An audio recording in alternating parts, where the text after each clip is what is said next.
Right, you know that feeling, right? Like you're flipping through an old photo album or, let's be honest, scrolling through your phone and boom, there it is. Mm-hmm. That one picture, the one that makes you kind of wince, maybe cringe a little. Well, yeah. And then you just burst out laughing, that whole, oh no, why did we do that Yeah. moment?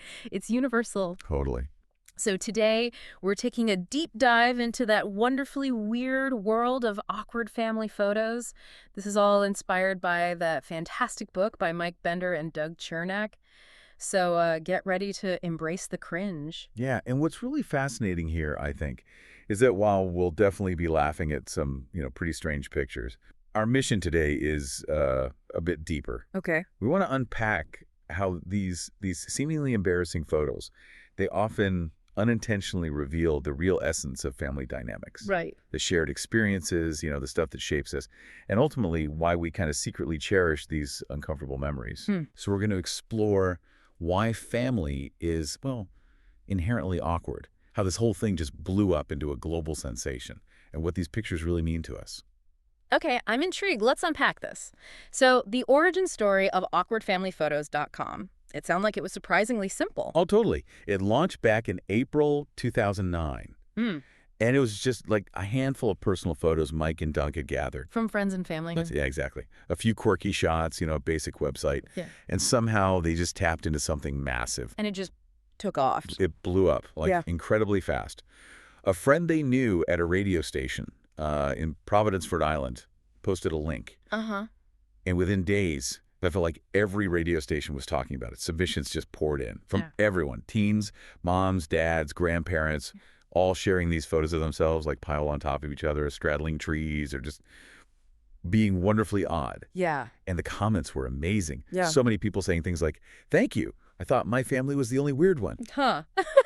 That sense of validation, right? Exactly. Like, okay, our brand of family weirdness isn't just us. Yeah. It's normal. And it wasn't just a U.S. thing either. That's what's striking. No, not at all. Photos flooded in from Australia, England, Norway, Brazil, the Czech Republic, China. Yeah. Seriously, everywhere. Wow. It made it super clear really fast that the awkward family, it's a truly universal phenomenon. Yeah. The outfits change, the hairstyles change, sure. Yeah. But that core awkwardness, that's just human. That makes sense. And what this really points to, I think, is that the book's purpose goes way beyond just being funny. Right. If we zoom out a bit, it's really about celebrating the whole family experience, not just the shiny, perfect parts we put on Instagram. It shines a light on those deliciously awkward moments, that's what the authors call them. Like what? The terrible road trip sing-alongs. Oh. Or meeting the in-laws for the first time. Oh, God, yeah. Or, like, having to take your younger cousin to the school dance. Those moments. Cringe. Pure cringe. Pure cringe. Exactly. And these photos are powerful because they're proof. They're testaments to those shared, often uncomfortable, but definitely unforgettable moments that, kind of bond us. Okay, that clicks. But it brings up a question. What is an awkward photo exactly? Is there a definition? Well, the authors admit there's no single perfect definition, which kind of makes sense, right? Yeah. But they suggest it's basically about the viewer feeling, well, some level of discomfort. Okay, discomfort. Yeah, and it covers a huge range. Classic portraits, holiday snaps, random old school photos. Set pictures. Oh, yeah, bizarre pet pictures, definitely. Or even like that solo shot your mom made you take with your viola. Huh. Been there. Right. If it makes you squirm even a little bit, it probably qualifies. It's that gut reaction. That relatable cringe. Okay, so how does this universal awkwardness actually show up? The book breaks it down, right? It does, into some really great categories. We could dive into some classics. We could start with the family portrait. Ah, yes. Yeah. The pinnacle of forced smiles. Totally. Yeah. It's often like this attempt at wish fulfillment for the parents. How so? Well, it's their shot at capturing the ideal vision. Happy kids, clean, well-dressed, definitely not trying to strangle each other just off camera. Why? The fantasy. Exactly. But the irony is these attempts at perfection, they often just highlight the imperfections. If you look past the matching sweaters, the stiff poses, you almost always see something more interesting. A truer family dynamic pops out. With all the quirks. All the quirks and vulnerabilities, it's rarely the ideal, but it's often way more honest about who they really are. So like those mall studio setups. Oh, classic example, the quote-unquote professional photographer arranging everyone by height. Tilting heads just so. Yes, those blinding lights, the really dreary backdrops. There's actually a great confession in the book from a former portrait photographer. Yeah. Yeah, they admitted that stuff like the 45-degree head turns and hands on shoulders, those were totally outdated ideas from the 50s. No. Yeah, but they were still forced to sell them to families. It shows that tension, right, between the expected perfect photo and the kind of artificial way they tried to get it. Definitely. Are there any visual examples that really stand out? Oh, the Kleinman family's Holland picture is amazing. You've got family members sort of awkwardly posed doing completely incompatible things. Like what? Like spinning wool, pouring hot water, cleaning fish, all at the same time. And they're wearing wooden shoes. Oh my God. It's less about capturing a real moment and more like creating this bizarre themed diorama. That's incredible. And the book actually points out specific awkward poses, too. Oh, yeah, they nail them. They're fantastic. Like the arm shelf. The arm shelf, what's that? That's where, someone tries to look casual by just draping an arm over a sibling or parent. But it always looks stiff, forced. And it makes the other person look like, well, like a piece of human furniture. Right. Or the, oh, what a feeling pose. Yes, that overly enthusiastic jump for joy shot. Like for a reunion? Yeah. Where everyone's supposed to have these fully extended arms to distract you from the fact they're barely even off the ground. Totally forced enthusiasm. Exactly. These poses just show how much effort goes into trying to look natural, but you just end up looking the opposite. And the matching clothes. That's a big theme, isn't it? Huge. Yeah. It's like the universal signifier. Just in case you weren't sure, yes, we belong together. Right, like visual proof. But maybe it's also, I don't know, parents trying to impose some order on the chaos. I think it absolutely is sometimes. Right. It's a statement of belonging, group identity, even if it means sacrificing, any sense of individual style. And that tension, the individual versus the group, that's probably a source of a lot of the awkwardness itself. Definitely. That push and pull is right there in the photo. Okay, shifting gears. Mom and dad. Oh boy. This is where it gets really interesting, I think. Because no matter how old we get, our parents often just seem like the most awkward people alive. It's true. We're talking Hawaiian shirts. Yeah. Napping at the movies. Easy listening radio. Perms. And oh God, the fanny packs. The fanny packs. Right, yeah. You have to wonder, right? Why? Why do they do it? I know. This dynamic maybe highlights a sort of generational difference in how we think about presenting ourselves. How so? Well, parents are often less worried about outward appearances than their kids are, right? They tend to prioritize comfort or practicality or just what they genuinely enjoy. Yeah, that's true. It's almost like this quiet rebellion against what society expects. Or maybe they're just comfortable in their own skin in a way that we as kids see as awkward or even embarrassing. Huh. Never thought of it that way. It's a small price to pay for all their love and support, I guess. Yeah. But still, maybe they could just lower the pants a few inches and lose the fanny packs. Please. Huh. Agreed. The book must have some killer anecdotes here. Oh, absolutely priceless. There's Suchin from New York. Her mom brought a blender on vacation to Hawaii. A blender? Yeah, to save like $8.75 on smoothies. That's dedication. Right. Or Jeff from Little Rock, his dad, accidentally propositioned his mom for a quickie while Jeff was still on the phone line and heard everything. Oh, I know. Mortifying. Totally. But see, these aren't just funny stories. They show this uninhibited, kind of authentic side of our parents. It might be embarrassing sometimes, but it's also what makes them, uniquely them. That uninhibited authenticity, I think that's key. They're just being themselves. We're the ones seeing it through our own self-conscious filter. Exactly. Okay, moving on to the kids. Wow. Childhood was basically just one long, awkward phase, wasn't it? Pretty much, yeah. From the feathered hair Velcro sneakers. to that whole turbulent storm of teendom, braces, headgear. It's amazing we survived. Seriously, a miracle. And what's really wild is that our parents documented every single painful moment. Oh, they did. There's proof. Yeah, no relying on fuzzy memories. No. Kids are just unfiltered. Their faces, their clothes, their weird poses. They tell you exactly what they're thinking or what adults made them wear. Right. They're vulnerable to terrible fashion choices. Totally. And think about picture day. The trauma. Picture day. Dressing up in your best outfit, that flimsy little comb they gave you. And the backdrops, lasers, distant planet. Yes. Strange backdrops. And those forced, painful smiles. It was like an annual audition for some low-budget sci-fi flick. It really was.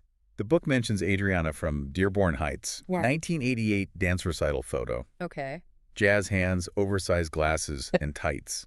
It's just peak childhood fashion gone wrong. Plus this earnest kid trying so hard. Oh, I can picture it. Painfully. And Paula from Galesburg, she described her outfit at age 4 as her child prostitute look. Woo! Okay, that's... Wow. Makes you cringe instantly, right? But it captures that weird disconnect between adult choices and a kid's complete innocence. Yeah. These photos really show that unique vulnerability of childhood. Kids just caught in these moments that years later become hilarious. Or maybe it's a little bit painful. That's a great point. So parents document all this. What's the long-term effect on the kids? Is it funny later, or do they kind of resent it? I think it's often both.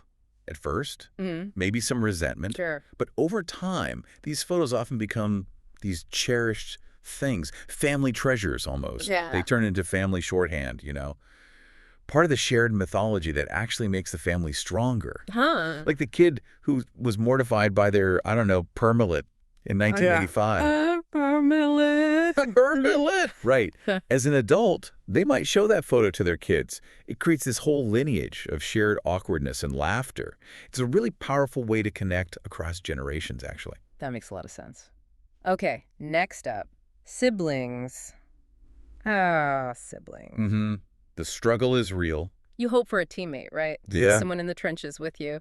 But often, you get a torture. They know exactly how to push your buttons better than anyone. Or than anyone. But if you connect it to the bigger picture, it's all about that incredibly complex push-pull dynamic. Yeah. They steal your stuff, punch you, pull your hair. Yeah.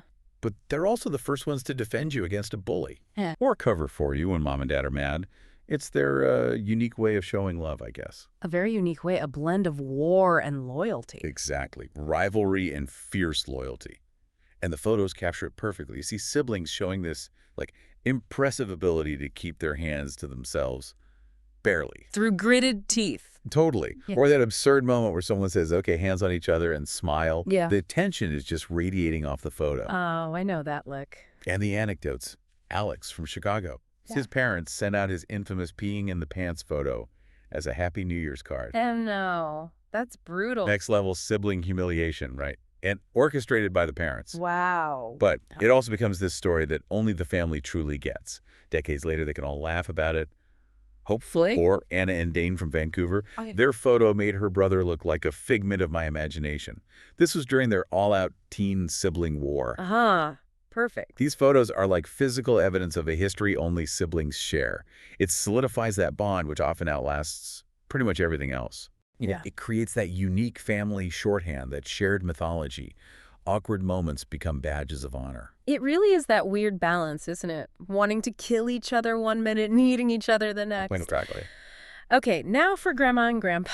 They get a pass, right? They always get a pass. They totally get a pass. They love us unconditionally. Let us watch endless TV. Buy us fudge pops. And take ridiculously out-of-focus photos of everything we do. They're just immune to judgment. So true. Which brings up an interesting question. Why? Even when they're wearing, blue blockers and black socks with sandals, why do we forgive their awkwardness? Yeah, why?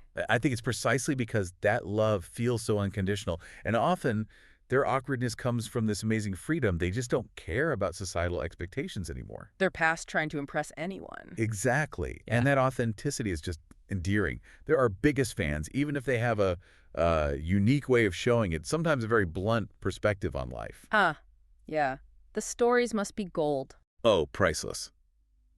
Trisha Fernayak shared how her grandpa's girlfriend, Sue, literally hid under a table when his cousin came over unexpectedly. Hid under a table. Yep, or Sarah from Glenwood, who had to endure George Michael's I Want Your Sex blasting on repeat during a road trip with her grandparents.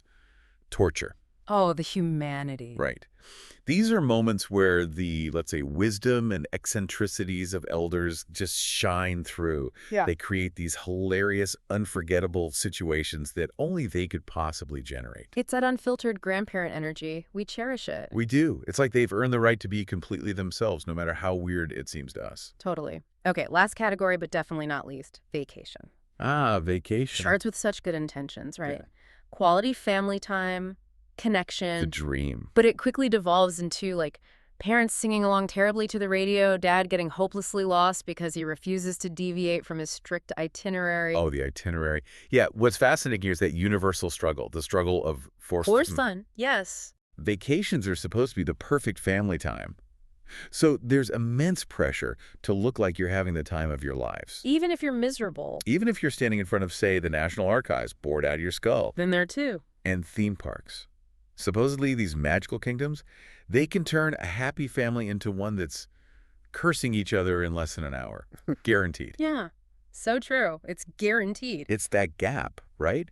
Between the dream of the perfect family memory and the messy, stressful reality of travel. That's where so much vacation awkwardness comes from. The gap is wide. Any standout anecdotes? Oh, yeah. The Burns family from Glen Head, New York, they have a photo of their youngest kid vomiting at the Eiffel Tower. Oh, no. And the older sister's taking the picture, while the parents are just smiling for the camera. Oh, my God, that's peak parent. Preserve the moment. Even that moment. Exactly. That desire to document, no matter how unphotogenic reality is. Or Terry from Westbrook, Maine.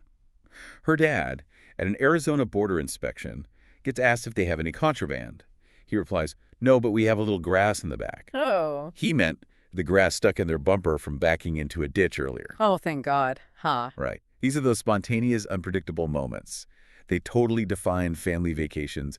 They remind us that even the best plans can go wonderfully sideways and create legendary stories later. Those stories you tell forever, that tension between expectation and reality, that's definitely the heart of so many vacation memories. Absolutely. So, okay, we've gone through all this awkwardness. What does it all mean? What's the takeaway?